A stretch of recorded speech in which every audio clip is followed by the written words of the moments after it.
putting on my top hat, tying up my white tie, brushing off my tail. Heaven, I'm in heaven.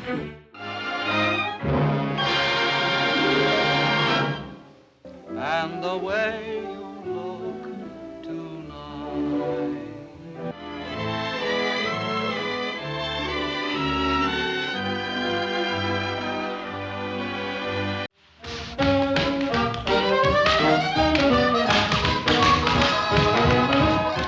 Goodbye, my friends. I'll see you all in Guacamora. Some fine day.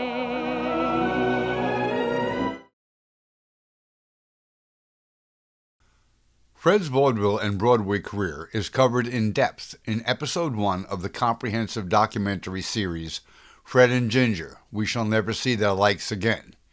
Here's a quicker run-through. Fred Astaire was a child star, first performing a vaudeville act at only 5 years old with his older sister Adele.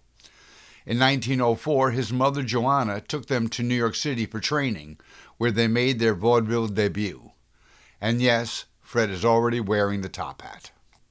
They struggled at first, but by 1915 they were a top vaudeville act, including an appearance at the posh Brighton Beach Music Hall, which earned a positive review in Variety.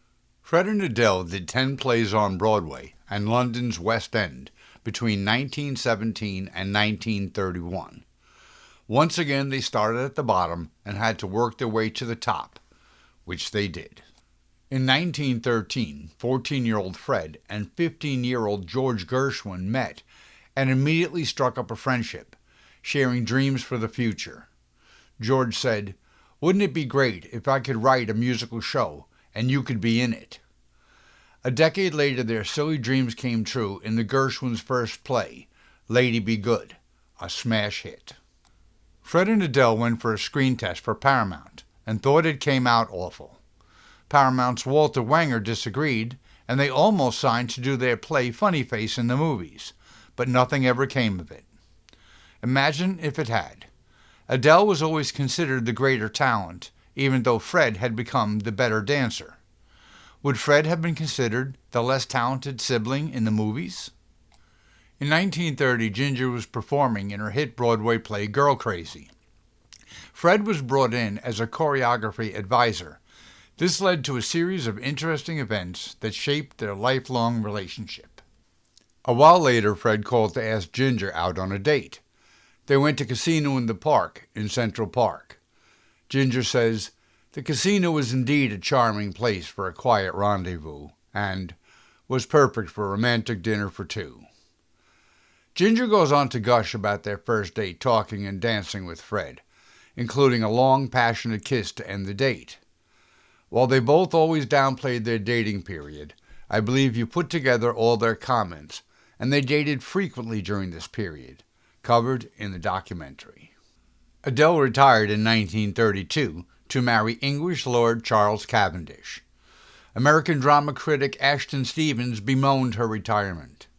Heaven doesn't send every generation an Adele Astaire.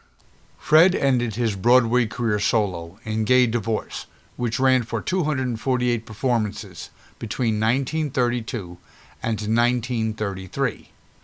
The critics were cruel, not accepting Fred without Adele. We have come to the conclusion that two Astaires are better than one.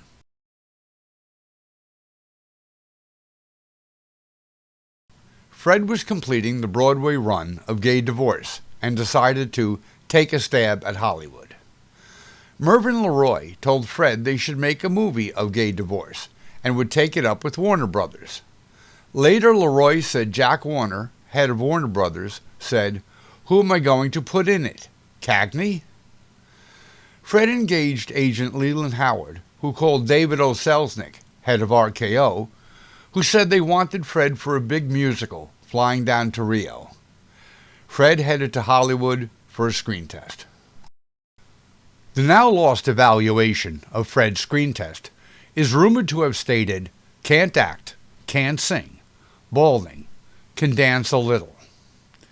This was refuted by Fred, who claims it said, "Can't act, slightly bald, also dances." Fred's Hollywood career was saved by David O. Selznick, not the only time this genius made daring decisions that paid off with huge rewards.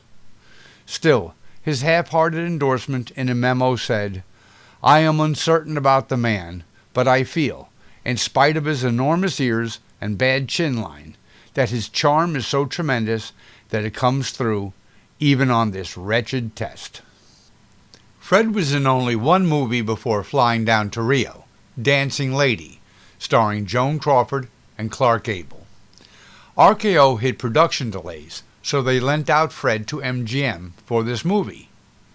Coincidentally, it was released on the same day as Ginger's Sitting Pretty, so right before the partnership, they went head-to-head in dueling musicals. It was no contest. Dancing Lady was very successful, the 7th highest-grossing movie of the year. Fred played himself, the great Fred Astaire from Broadway, and did a few dance scenes with Joan. And then, with the delays resolved, Fred and Ginger made movie musical history and burst upon the scene as the latest movie dancing smash hit in Flying Down to Rio. Please like and subscribe.